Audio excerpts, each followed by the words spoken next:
The dust kicked up around Rose Wellington's worn boots as she stood in the middle of Nebraska City's main street, counting something invisible on her fingers while the afternoon sun beat down mercilessly on her bonnet-covered head. Townspeople walked past, some shaking their heads, others whispering behind gloved hands about poor Rose Wellington, who spoke slow as molasses and seemed simple in the head. She was 20 years old, tall and willowy, with honey-colored hair that caught the light when she removed her bonnet, and eyes the color of a summer sky that seemed to see things others missed entirely. The year was 1876, and Nebraska City bustled with commerce from the Missouri River trade, cattle drives passing through, and the railroad that had connected them to the wider world just a few years prior. "Still counting clouds, Rose?" Mrs. Henderson called from the mercantile doorway, her voice dripping with false sweetness that barely concealed her impatience. Rose turned slowly, her movements deliberate and careful. "Not clouds, Mrs. Henderson." She paused between each word, her voice soft and measured. "Counting the boards on the sidewalk. There are 3 broken ones. Someone might trip when the evening rush comes." Mrs. Henderson waved a dismissive hand. "Well, that is not your concern, dear. Run along now." Rose nodded, taking the words at face value, though Mrs. Henderson had meant them condescendingly. She walked carefully toward the general store, her steps slow and purposeful. Inside, she needed to purchase flour for her father, who ran a small farm 3 miles outside town. Her mother had passed 2 years ago from consumption, leaving Rose to manage the household while her father worked the fields. People said Samuel Wellington kept his simple daughter at home out of kindness, never expecting her to marry or live independently. What they didn't understand was that Rose's slowness came not from a lack of intelligence, but from an abundance of observation. She processed the world differently, seeing patterns and connections that required time to articulate. Her speech came slowly because she chose each word with precision, like a jeweler selecting the perfect stone for a setting. Inside the general store, she waited patiently while Mr. Chen, the Chinese proprietor who had opened his shop despite considerable prejudice from some townspeople, helped 2 other customers. Rose liked Mr. Chen because he never rushed her or finished her sentences. He simply waited, listening with the same patience he showed when measuring exact amounts of sugar or coffee. "Miss Wellington," he greeted when her turn came. "What can I help you find today?" 20 pounds of flour, please, Mr. Chen. And if you have any, lavender seeds. Father says I can plant a small garden of my own choosing this year." As Mr. Chen gathered her order, the door burst open with enough force to make the bell jangle wildly. A cowboy strode in, trail dust covering him from his worn hat to his scuffed boots. He was tall and broad-shouldered, perhaps 24 or 25 years old, with dark hair that curled slightly at his collar, and eyes the color of creek water in spring, that peculiar mix of green and brown. A holster sat on his hip, the gun well maintained but not flashy. "Need supplies," he said curtly to Mr. Chen. "Trail rations, coffee, ammunition for a Winchester." His voice carried the rough edges of someone who spent more time talking to horses than people, but Rose detected something underneath an exhaustion that went beyond physical tiredness. She continued standing at the counter, waiting for Mr. Chen to finish with her order first, since she had been there before the cowboy arrived. The cowboy shifted impatiently, his spurs chinking softly against the wooden floor. After a minute, he cleared his throat. "Excuse me, miss, are you waiting for something?" Rose turned to look at him, taking her time to meet his gaze. "Yes, Mr. Chen is getting my flour and seeds." "Right." The cowboy removed his hat, revealing sweat-dampened hair. "Did not mean to rush you." Mr. Chen returned with Rose's items wrapped in brown paper. "Here you are, Miss Wellington. The lavender seeds are a gift. My wife says they will grow beautifully in your soil." "Thank you, Mr. Chen. Please tell Mrs. Chen I am grateful." Rose counted out her coins slowly, making sure each one was correct before placing it on the counter. The cowboy's foot tapped an impatient rhythm, but he said nothing. As Rose gathered her packages, one slipped from her arms. The cowboy's reflexes were lightning quick, catching the flower before it hit the ground. Got it, he said, handing it back to her. Thank you, Rose said, taking time to secure all her items properly before speaking again. You should check your horse's left front shoe. I heard an irregular rhythm when you rode up. The shoe might be loose. The cowboy's eyebrows rose. You could tell that from inside the store? Yes. The sound was off pattern. 3 regular strikes, then one slightly different. Usually means a loose shoe or a stone caught in the hoof. For the first time, the cowboy's impatient expression shifted to curiosity. I will check. Thank you. Rose nodded and made her way carefully out of the store, balancing her packages. Outside, she loaded them into her father's wagon and climbed onto the seat. Before she could pick up the reins, she heard cursing from near the hitching post. The cowboy was examining his horse's hoof, and even from a distance, Rose could see the loosened shoe.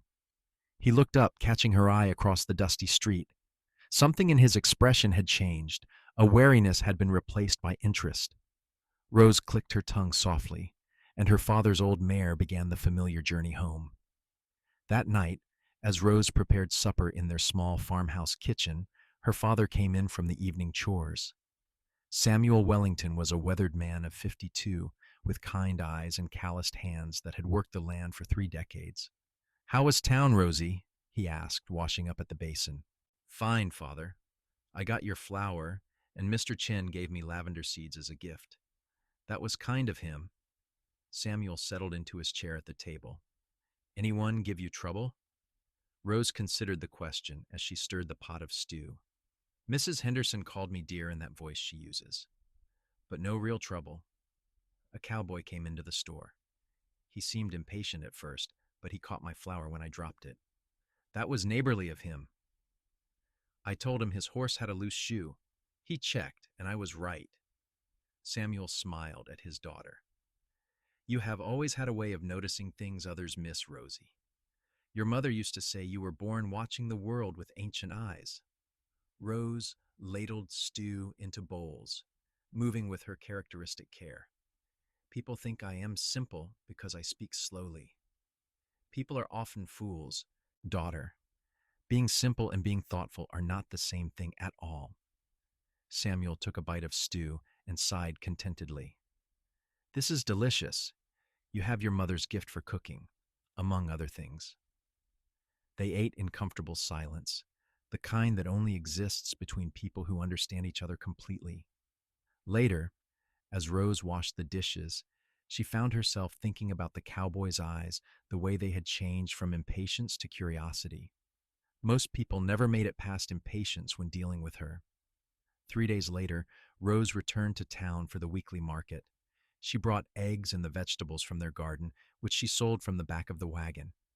Setting up her small table, she arranged everything with precision: eggs in neat rows, carrots bundled with string, potatoes cleaned and sorted by size. Morning, Rose, called Sarah Mitchell, a young woman near Rose's age, who ran the bakery stall 2 spots down. Sarah was one of the few people in town who treated Rose with genuine friendliness. Good morning, Sarah. Your bread smells wonderful today. Thank you. I tried adding honey to the wheat loaves. You will have to take one home and tell me what you think. As the morning progressed, Rose sold her goods with her usual slow, methodical approach. She counted change carefully, wrapped items precisely, and thanked each customer individually. Some people tapped their feet or sighed, but others appreciated her thoroughness. Around mid-morning, she noticed the cowboy from the general store walking down the market row. He had cleaned up since she last saw him. His clothes were trail-worn but brushed clean, and he had shaved. He was examining the various stalls with an evaluating eye, and Rose wondered if he was buying supplies or simply passing time. When he reached her table, he stopped. Morning, he said, touching his hat brim. You were right about that shoe. My horse would have gone lame if I had ridden another 10 miles on it. I am glad you checked it, Rose replied, rearranging her egg display to fill the gaps from morning sales. Name is Quinn Garrett, he offered. I am working at the Double J Ranch, about 8 miles north of here. just hired on as their head wrangler. Rose Wellington. My father and I farm 3 miles west. Quinn looked at her egg display. Are these fresh? Gathered yesterday evening and this morning. The brown ones are from our Rhode Island Reds. They are larger. The white ones are from the Leghorns. They have brighter yolks. I will take a dozen of the brown ones. Rose carefully selected 12 of her best eggs, examining each one before placing it in a small wooden carrier. Quinn watched her process with surprising patience. You look at each one, he observed. Yes, I check for hairline cracks that might not be visible at first. A cracked egg will spoil quickly and could ruin the others. That is smart.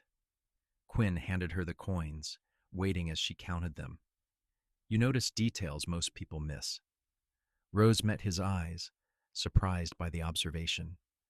Most people say I am too slow to notice anything. Then most people are not paying attention. Quinn took his eggs. Thank you, Miss Wellington. I suspect these will be the best eggs I have had in months. After he left, Sarah appeared at Rose's elbow, her eyes bright with curiosity. Rose Wellington, was that cowboy flirting with you? Rose considered this. I do not think so. He bought eggs and talked about his horse's shoe. That is just conversation. Sarah laughed, but not unkindly. Oh, Rose, that man looked at you like you were the most interesting person at this entire market. He did? He certainly did. Sarah glanced in the direction Quinn had gone. Quinn Garrett, he said. I have heard about him. Supposedly one of the best horse trainers in 3 counties. The Double J is lucky to have him. Rose returned to arranging her vegetables, but something warm had settled in her chest, a feeling she could not quite name. That evening, as she drove the wagon home, she found herself replaying the conversation, examining it from different angles the way she examined everything in her life.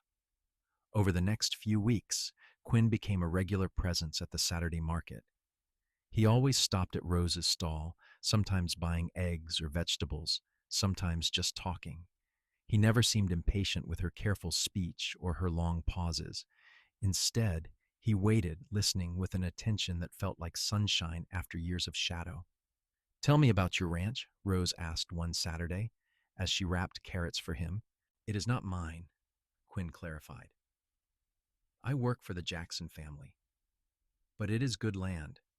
They have about 200 head of cattle and 30 horses. My job is to train the horses, saddle breaking, cattle work, whatever is needed. I also evaluate wild mustangs for purchase and training. You like horses better than cattle? I like that horses are individuals. Each one has a personality, quirks, fears. You cannot train them all the same way. You have to pay attention, figure out what each horse needs. Rose smiled, a slow, genuine expression that transformed her face. That sounds like wisdom. My father taught me that. He was a wrangler too down in Colorado. Died when I was 19, but I learned everything worth knowing from him. Quinn's voice held old grief, the kind that had been lived with long enough to soften at the edges. My mother died 2 years ago, Rose offered quietly. From consumption. She understood me in ways most people do not. I am sorry for your loss. Quinn's condolence sounded genuine, not perfunctory. It is hard losing the people who really see us. Something shifted in that moment, a recognition passing between them. They were both people who had experienced loss, who knew what it meant to be misunderstood, who had learned to navigate the world with careful attention. Would you like to see our farm sometime? Rose heard herself ask, surprising herself with the invitation. Quinn's face brightened. I would like that very much. When would be good? Next Sunday, after church? I will be there. That Sunday, Rose took extra care with her appearance. She wore her good dress, a pale blue cotton that matched her eyes, and pinned her hair neatly beneath her bonnet. Her father noticed, but said nothing, simply smiling as he helped her into the wagon for the drive to church. The service at Nebraska City's Methodist Church was standard hymns Rose knew by heart, a sermon about kindness and community. Afterward, as people gathered outside to socialize, Rose saw Quinn standing near the church gate. He wore clean clothes and held his hat in his hands, his hair neatly combed. Several townspeople stared as Rose walked directly toward him. She could feel their curiosity like a physical weight, but she ignored it. "Hello, Quinn." "Hello, Rose. You look lovely today." Rose felt heat rise to her cheeks. "Thank you. Are you ready to see the farm?" "Absolutely." Samuel Wellington approached, extending his hand to Quinn. "You must be Mr. Garrett." "I am Samuel Wellington, Rose's father." "Pleased to meet you, sir. Thank you for allowing me to visit." "Any friend of Rose's is welcome. Follow us in your horse. It is only a short ride." The Wellington farm was modest, but well maintained. The house was a simple wooden structure with a covered porch, painted white with blue shutters. Behind it stood a barn, chicken coop, and various outbuildings. Fields stretched in neat rows, and a kitchen garden flourished near the house, showing Rose's careful tending. "This is beautiful," Quinn said, surveying the property. "You can tell people care about this land." Rose showed him around, pointing out different areas with her characteristic thoroughness. The chicken coop where she collected eggs, explaining each breed and their characteristics. The garden where vegetables grew in orderly rows, each plant labeled with small wooden stakes. The barn where their milk cow and 2 horses resided. "This is my project," Rose said, leading him to a corner of the garden where small purple flowers had begun to emerge. "The lavender from Mr. Chen's seeds. It is starting to grow." Quinn knelt down, examining the young plants. "Lavender is good for many things. Calming for horses, medicinal for people, and it smells beautiful." This was a good choice. "I like plants that have multiple purposes. It seems efficient." They walked to the pasture fence where the horses grazed. Rose made a soft clicking sound, and both horses raised their heads, then walked over. She produced apple slices from her pocket, feeding them with flat palms.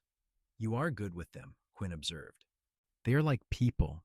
They want to be understood and treated with respect.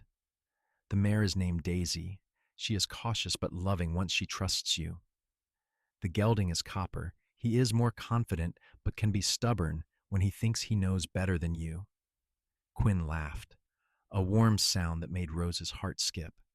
"That is a perfect description. I can see exactly what you mean in how they are standing." They spent the afternoon talking, their conversation flowing in Rose's measured rhythm. Quinn never tried to rush her or finish her sentences. He asked questions and waited for answers, genuinely interested in her thoughts on everything from crop rotation to weather patterns to the way different birds sang.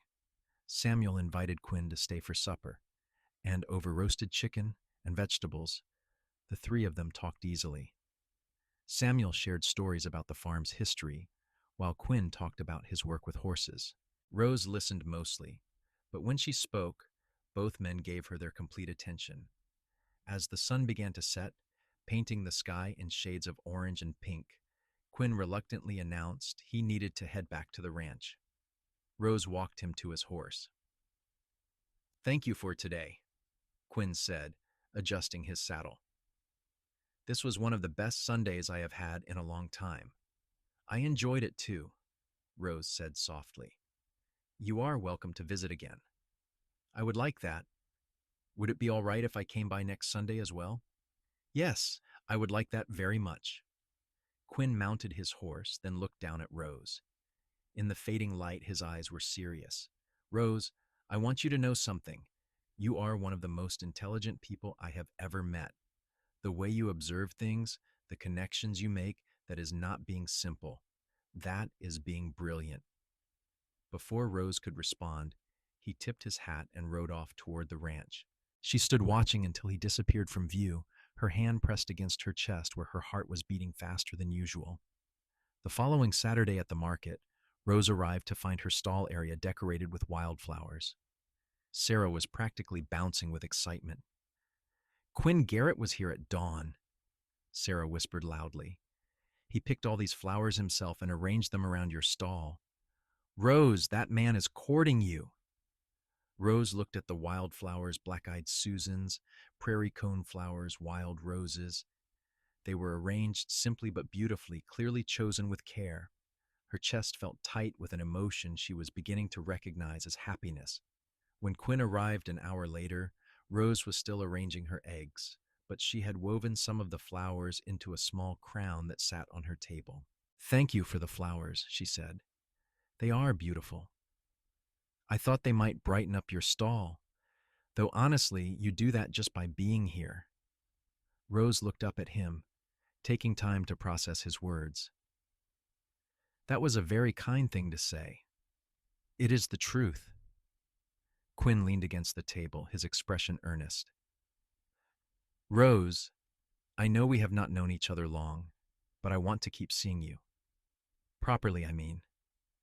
Courting, if you would be agreeable to that." Rose's heart hammered in her chest. She took a breath, choosing her words carefully.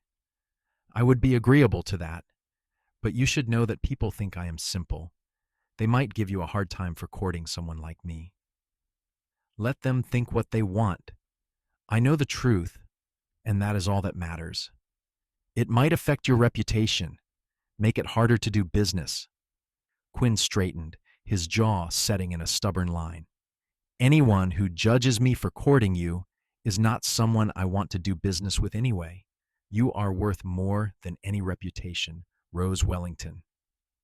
Over the next few months, Quinn and Rose's courtship became a fixture in Nebraska City. Every Sunday, Quinn rode to the Wellington farm after church. He and Rose would walk the property, talking for hours about everything and nothing. Sometimes Samuel joined them, and the three would play cards on the porch while the sun set. Other times, Quinn would help with farm chores, mucking stalls or mending fences, while Rose worked in her garden. Not everyone approved.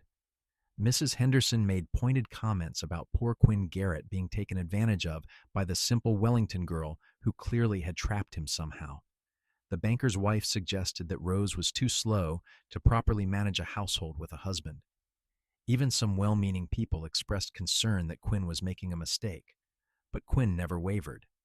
One Saturday in September, when Rose overheard Mrs. Henderson's particularly vicious comment about how Rose was probably too stupid to even know how to be a proper wife, Quinn stepped forward. "Mrs. Henderson," he said, his voice carrying across the market in a way that made everyone stop and listen. "I want to be very clear about something. Rose Wellington is the most intelligent, observant, and thoughtful person I have ever met. She sees the world in ways you and I cannot imagine. The fact that she takes time to think before speaking is not a weakness, it is a strength. I would be honored if she agreed to be my wife, and any man would be lucky to have her." The market went dead silent. Mrs. Henderson's face turned bright red. Then Sarah started clapping, and several other people joined in. Not everyone, but enough to matter. Rose stood frozen at her stall, processing what had just happened. Quinn had defended her, publicly, forcefully, without any embarrassment or hesitation. When the crowd dispersed, Quinn came to her stall. "I am sorry if I overstepped. I just could not listen to her say those things anymore." "You called me intelligent," Rose said slowly. "In front of everyone, because you are.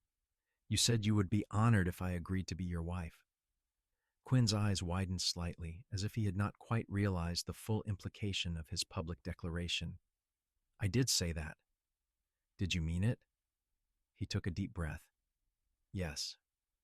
I know it has only been a few months, but yes, I meant it. I love you, Rose. I love the way you see the world, the way you think about things, the way you choose your words like they matter because they do. I love spending time with you. I love learning from you. And yes, I would be honored to marry you if you would have me." Rose set down the egg she had been holding.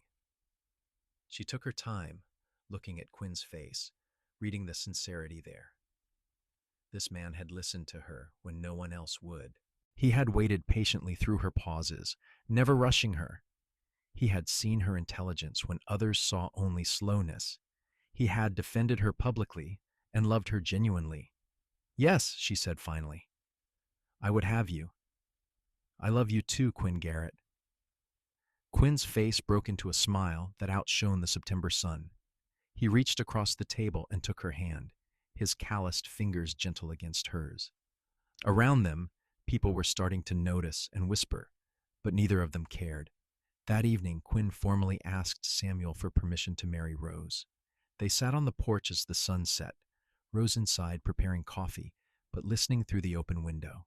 Mr. Wellington, I would like your permission to marry your daughter. Samuel was quiet for a long moment. You understand that Rose is special, that she needs someone who will be patient with her, who will not try to change her or rush her. I do, sir. That is part of why I love her. She does not need to change. The world needs to slow down and listen. You have means to support her? I do. The Double J pays me well, and I have been saving. I have been talking with Jim Jackson about building a house on ranch property. He has agreed, as long as I continue working there. It would be a good home, Mr. Wellington. Not fancy, but solid and comfortable. Samuel nodded slowly. And you will not let people's opinions about her affect how you treat her? Never. Anyone who has something to say about Rose can answer to me. Then you have my permission and my blessing. Rose could not find a better man. The wedding took place in late October, when the Nebraska air turned crisp and the leaves painted the landscape in golds and reds. It was a small ceremony at the Methodist Church, with Sarah as Rose's bridesmaid and Jim Jackson standing up for Quinn.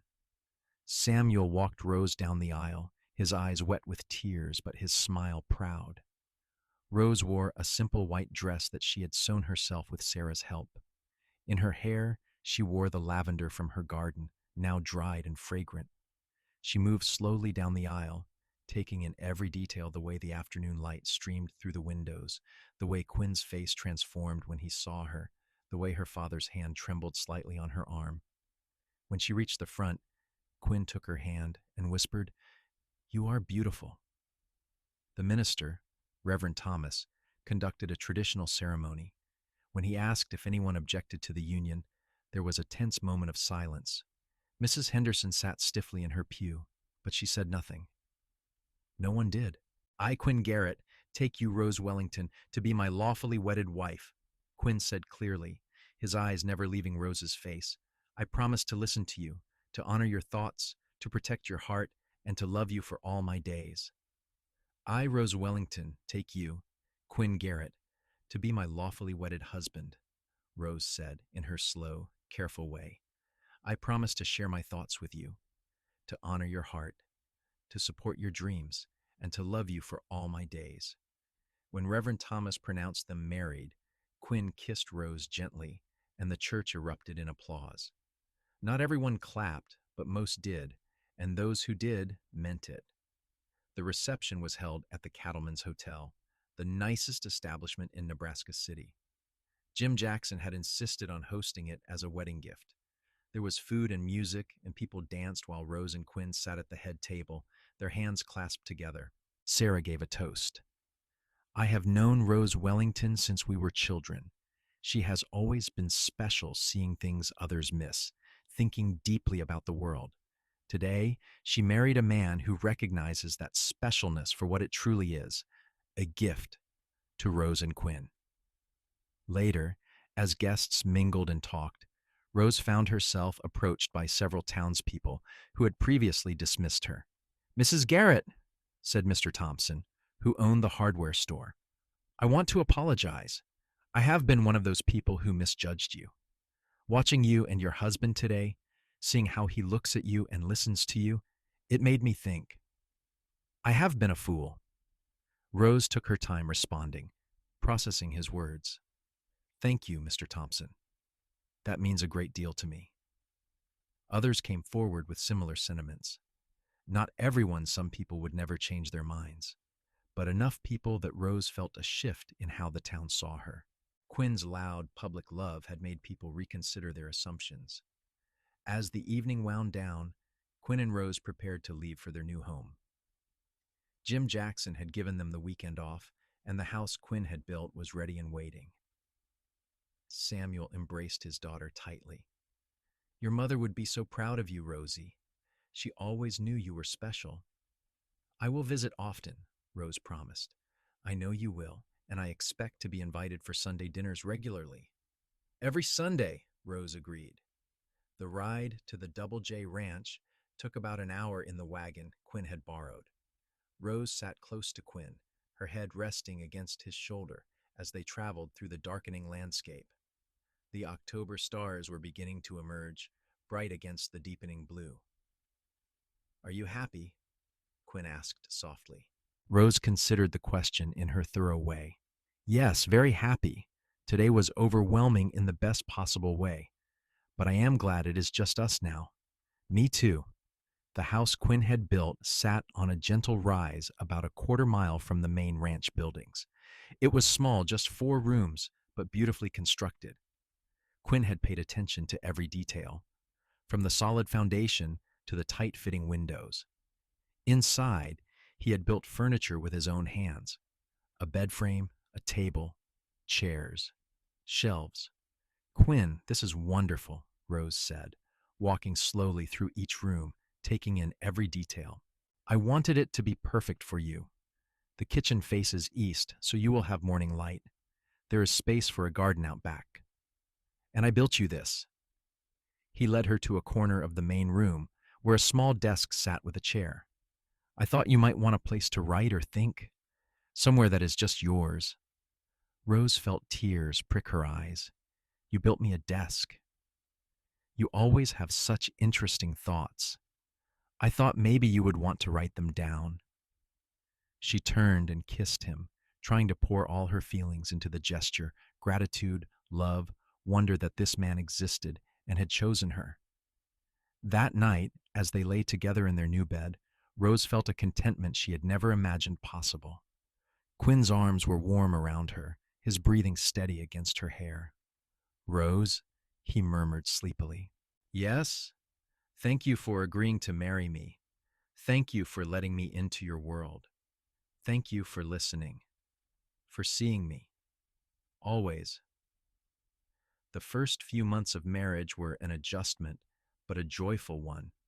Rose learned the rhythms of the ranch, the early mornings when Quinn left to work with the horses, the afternoons when she tended her growing garden and kept house, the evenings when Quinn returned and they cooked dinner together. Rose discovered she had a gift for understanding injured or traumatized horses. When a Mustang came in too wild for anyone to approach, Quinn would bring Rose to the corral. She would stand quietly, observing, then slowly share her insights. He is favoring his right side, not from injury, from memory. Someone probably beat him from that side. Approach from the left. She is not aggressive. She is protecting something. Check her belly. I think she might be pregnant. He does not trust people because they have been unpredictable. Be consistent. Same time, same approach every day. Her observations were always correct. Word spread, and soon other ranchers were asking Quinn to bring his wife when evaluating difficult horses. Rose's reputation slowly transformed from simple to horse whisperer, though she disliked the dramatic term. I just pay attention, she told Quinn one evening. People are too busy or too impatient to really watch and listen. That is your gift, Quinn said. You have the patience to really see. In the spring, Rose discovered she was pregnant. She told Quinn one evening as they sat on their small porch, watching the sunset paint the prairie in shades of orange and gold. Quinn, I need to tell you something. He looked at her, immediately attentive. What is it? I am going to have a baby. In late autumn, I think. Quinn's face went through several expressions: surprise, joy, worry, then back to joy. A baby? Are you certain? Yes. I have missed 2 monthly courses, and I have been feeling sick in the mornings. I am certain. He pulled her close, his hand coming to rest on her still flat belly. We are going to be parents. Are you happy? I am terrified, and thrilled, and overwhelmed, and yes, incredibly happy. Rose's pregnancy progressed smoothly. The ranch women, initially skeptical of her, warmed to her during this time. Maria Jackson, Jim's wife, became a particular friend, sharing advice and hand-me-down baby clothes. Even some of the town women who had previously dismissed Rose reached out with well wishes and offers of help. Samuel visited every Sunday, his excitement about becoming a grandfather evident. He helped Quinn build a cradle, the two men working together in the small barn behind the house. "You have been good for my daughter," Samuel told Quinn one afternoon as they sanded the cradle's wooden slats. "She has always been special, but you have helped her see that herself." "She has been good for me too," Quinn replied. "She has taught me to slow down, to really pay attention to life instead of just rushing through it." On a cold November evening, Rose went into labor. Quinn rode frantically to fetch the midwife, Mrs. Patterson, while Maria stayed with Rose. The labor was long, nearly 18 hours, but uncomplicated. As dawn broke over the prairie, Rose and Quinn's son entered the world with a lusty cry. "He is perfect," Quinn breathed, looking at his son with wonder. The baby had a shock of dark hair and his mother's blue eyes. "He is healthy," Rose said tiredly, cradling the infant against her chest. "That is what matters most." They named him Thomas Samuel Garrett, after the Reverend who had married them and Rose's father. Tommy was a good baby, though he demanded attention with the same intensity his parents brought to everything they did. Rose discovered that motherhood suited her. She approached it with the same careful observation she brought to everything else, learning to read Tommy's different cries, understanding his patterns and preferences.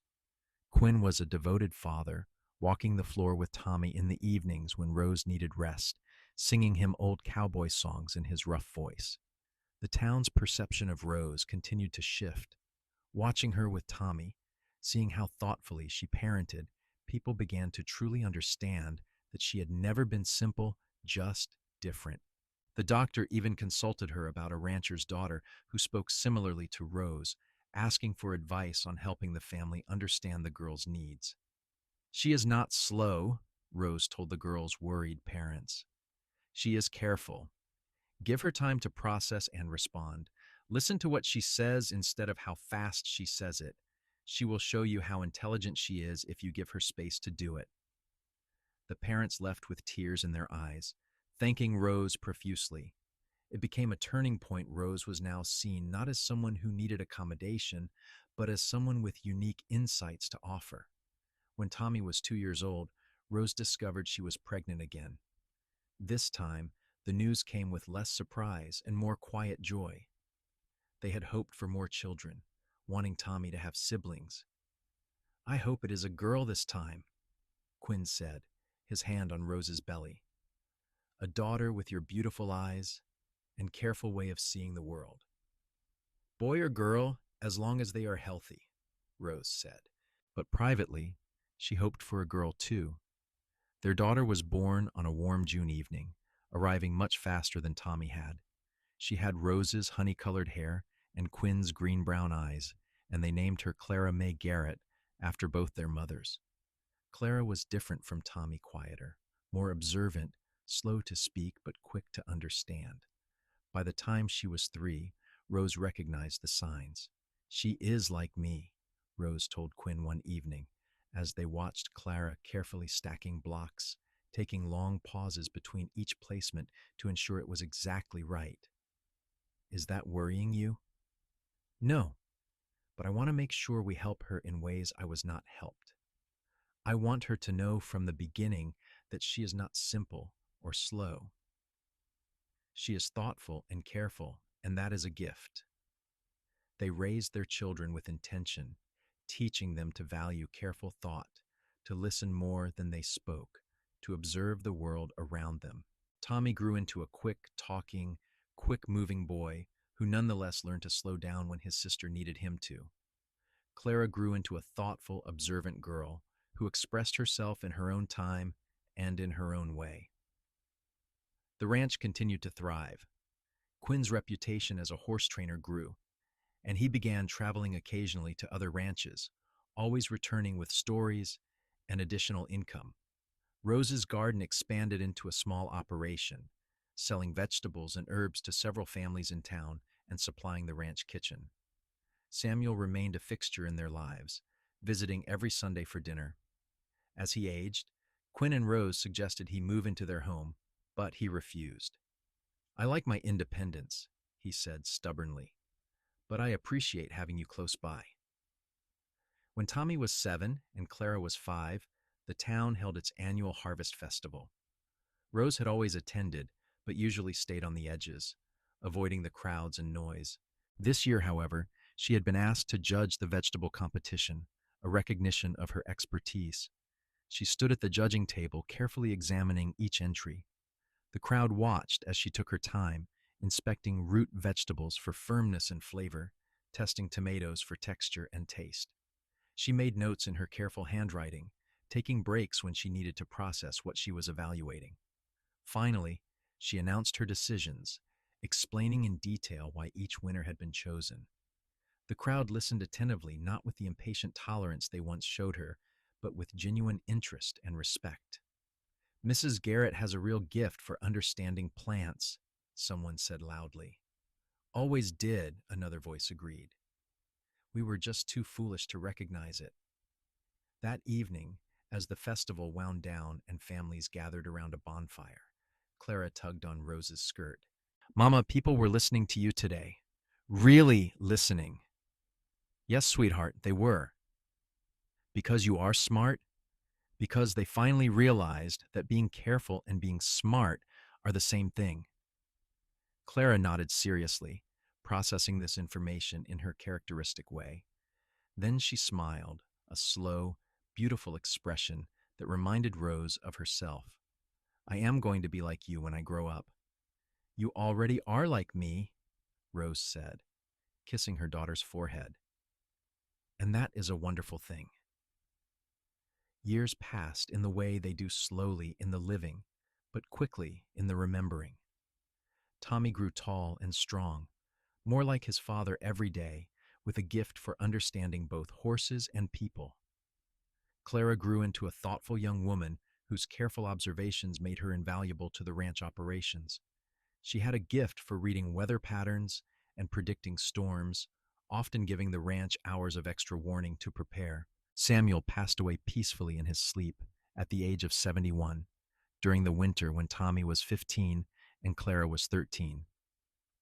The funeral was well attended, with many people sharing stories about Samuel's kindness and his fierce defense of his unique daughter. Rose grieved deeply, but found comfort in her family and in the knowledge that her father had lived to see her happy and respected. The farm passed to her, and she and Quinn decided to keep it running, hiring a young couple to live there and work the land while maintaining the house for family gatherings. When Tommy was 20, he announced his intention to marry a sweet-spoken girl from town named Elizabeth Cooper. The wedding was joyful, and Rose found herself giving advice to her new daughter-in-law with the same patience Quinn had once shown her. Clara took longer to find love, but when she did, it was with a railroad engineer named William Hayes who appreciated her careful way of thinking and never rushed her.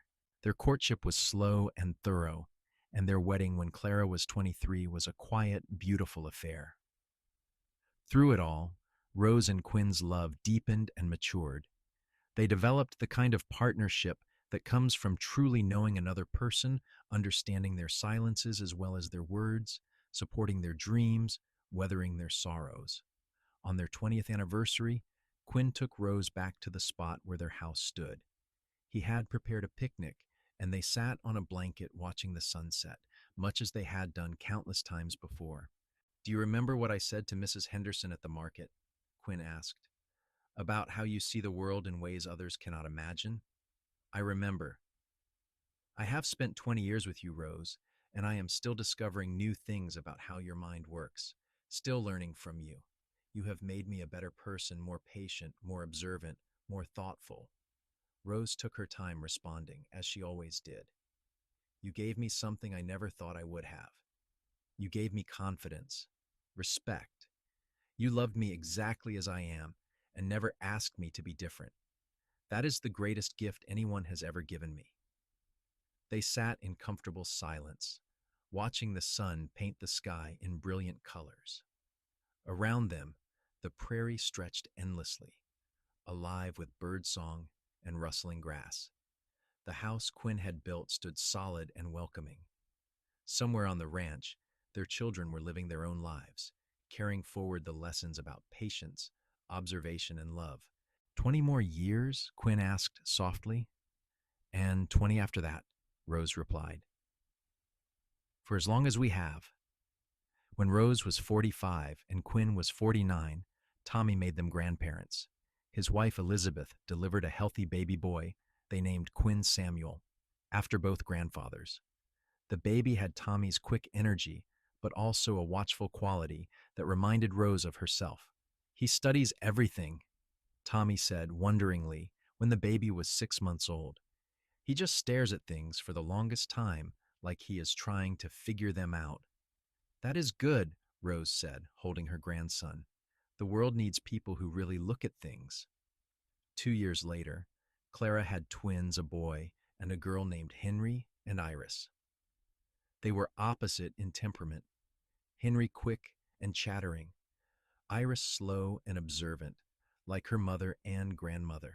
Iris takes after you, Clara told Rose during a visit. She speaks slowly and carefully. Some of the town ladies have started making comments. Rose looked at her 3-year-old granddaughter, who was carefully examining a flower in the garden. Bring her to me. I will teach her what I wish someone had taught me earlier. Rose spent that summer working with young Iris, teaching her that her careful way of thinking was not a flaw, but a strength. She showed her how to trust her own observations, how to take the time she needed, how to speak with confidence, even when others grew impatient. Grandma, Iris said one day in her slow, careful way, why do some people talk so fast? Because they think quickly and speak quickly. That is how they are built. Why am I different? Because you are built to think deeply. Fast and deep are different things, Iris. Neither is better. They are just different ways of being in the world. Iris nodded seriously, absorbing this. I like being deep. So do I, sweetheart. So do I. Rose continued working with horses as she aged, though she did less of the physical labor and more of the observation and consultation. Ranchers from across 3 counties sought her advice on difficult horses. She had a 100% success rate in identifying problems and suggesting solutions. She reads horses like books, one rancher marveled. She reads everything like books, Quinn said proudly. People just took too long to realize it. When Rose was 52, the town council approached her with an unusual request. They wanted to start a school program for children who learned differently, children who were slow to speak, or who struggled with reading, or who needed more time to process information. Would she consider advising the program? Rose took her time considering the offer, discussing it with Quinn over several evenings. It would mean going into town several times a week, she said, talking to many people, being in crowds sometimes. Would it be worth it? Quinn asked. Rose thought about young Iris, about the girl she had been, about all the children who were dismissed as simple because they processed the world differently. Yes, it would be worth it. The program started small, just 5 children and 1 teacher in a room at the church. Rose visited twice a week, observing the children, talking with the teacher, suggesting approaches. She taught the teacher to wait for responses, to value quality over speed, to recognize that silence could mean thinking rather than emptiness. Within a year, all 5 children were reading at grade level or above. Their parents wept with gratitude.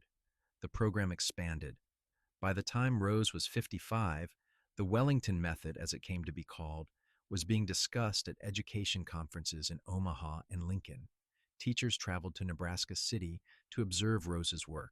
She never claimed to have invented anything revolutionary. She simply taught people to slow down and pay attention, to give children the time and respect they needed to show their capabilities. You have changed lives, the teacher told Rose. Dozens of children who would have been dismissed as unteachable are thriving because of you. They were always capable, Rose said. They just needed people to listen. Quinn remained her greatest supporter, attending every school program event, proudly telling anyone who would listen about his wife's work. He was nearly 60 now, his hair more gray than brown, his movements a bit slower than they had been. But his love for Rose had never dimmed. "Remember when people thought I was foolish for courting you?" he asked one evening. "I remember. Best decision I ever made. You have shown this whole town what real intelligence looks like." Rose took his hand, their fingers intertwining with the ease of decades of practice. "We have had a good life together. The best life." When Rose was 60, Quinn had a heart attack while working in the barn. He survived, but it was a warning. The doctor recommended he reduce his physical labor significantly. Quinn, stubborn as ever, resisted at first. "I am a wrangler. It is what I do." "You were a wrangler," Rose corrected gently. "Now you are a consultant. Let the young men do the physical work. You provide the wisdom." It was the right approach. Quinn shifted into an advisory role, teaching younger wranglers his techniques while doing less strenuous work. He and Rose spent more time together, taking long walks around the property, sitting on the porch in the evenings, traveling occasionally to visit their children and grandchildren. Tommy had taken over most of the day-to-day horse training operations. Clara and her husband had moved to Lincoln, where William worked for the railroad's central office, but they visited often. The grandchildren were growing young. Quinn was 10 now, Henry and Iris were 8, and Tommy and Elizabeth had added 2 more daughters to the family. On their 40th anniversary, the town threw Rose and Quinn a celebration at the Cattleman's Hotel, the same place where they had held their wedding reception. Nearly the entire town attended. People gave speeches about how Rose and Quinn's love story had changed Nebraska City, teaching people about patience, respect, and recognizing the value in those who were different. Sarah, now in her 60s and still running the bakery with her daughter, gave a tearful toast. 40 years ago, I watched a cowboy look at Rose Wellington like she was the most fascinating person at the market. I knew then that something special was beginning. Rose and Quinn have shown us all what real love looks like: patient, respectful, enduring. They have changed how this town thinks about intelligence and worth. They have literally changed the future for dozens of children. And through it all, they have loved each other with a constancy that inspires everyone who knows them. Rose and Quinn danced to the fiddle music, moving slowly around the floor. Rose's hair was silver now, Quinn's face lined with age, but they moved together with the ease of a lifetime of partnership. 40 more years? Rose asked, echoing their 20th anniversary conversation. Quinn smiled. "I will give you every day I have." They had 13 more years together. Good years, full of grandchildren and garden work and quiet evenings. Quinn's heart grew weaker, and he finally stopped working entirely at 68. Rose was 64, still consulting with the school program, but spending most of her time at home with Quinn. They established routines: breakfast together, watching the sunrise, afternoons reading or talking on the porch, evenings with family when possible. Rose treasured every moment, knowing their time was growing short. Quinn passed away peacefully at 73 in their bed, with Rose holding his hand. His last words were, "Thank you for letting me love you." Rose grieved deeply, but found she could not regret.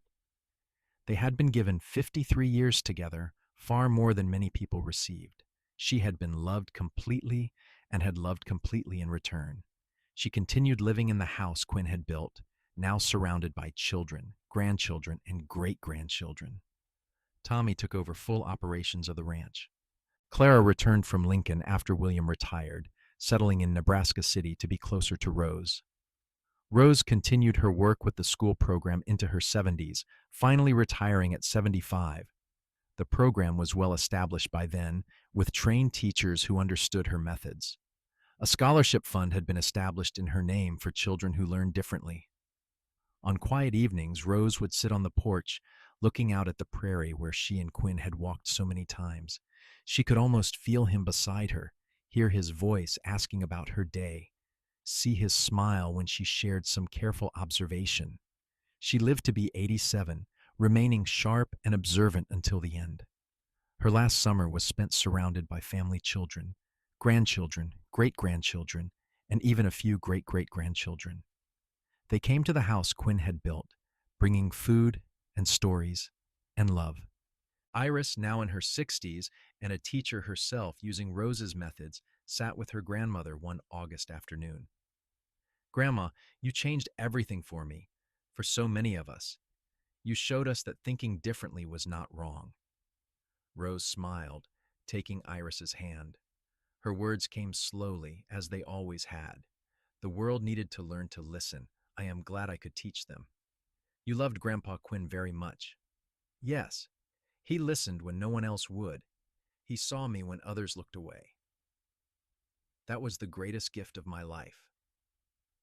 Rose, Wellington. Garrett passed away peacefully in September, surrounded by 3 generations of family. Her funeral was attended by hundreds former students, their parents, teachers, townspeople, ranchers whose horses she had helped. Person after person spoke about how Rose had changed their lives, their children's lives, their understanding of intelligence and worth. They buried her next to Quinn under a cottonwood tree on a rise overlooking the prairie. The headstone was simple. Rose Wellington Garrett, 1856-1943. She taught us to listen. But her legacy lived on in the educational methods that bore her name, in the children who had been given chances because of her work, in the grandchildren and great-grandchildren who carried her careful way of observing the world. Most of all, she lived on in the story the old-timers told newcomers to Nebraska City. They told about how the townsfolk once called Rose Wellington simple for speaking slow, how they dismissed her and underestimated her. They told about a cowboy named Quinn Garrett who listened carefully and heard wisdom. They told about a love story that changed a town's understanding of what intelligence meant. They told about patience and observation and the importance of giving people time to show their true capabilities. And every time they told the story, someone learned to listen a little more carefully, to wait a little more patiently, to see value where others saw only difference. That was Rose's true legacy, not just the program or the methods, but the fundamental shift in how people understood each other. In the house Quinn built, now occupied by Rose's great-grandson and his family, a small desk still sat in the corner of the main room. On it rested Rose's journals, decades of careful observations about plants and horses and children and life.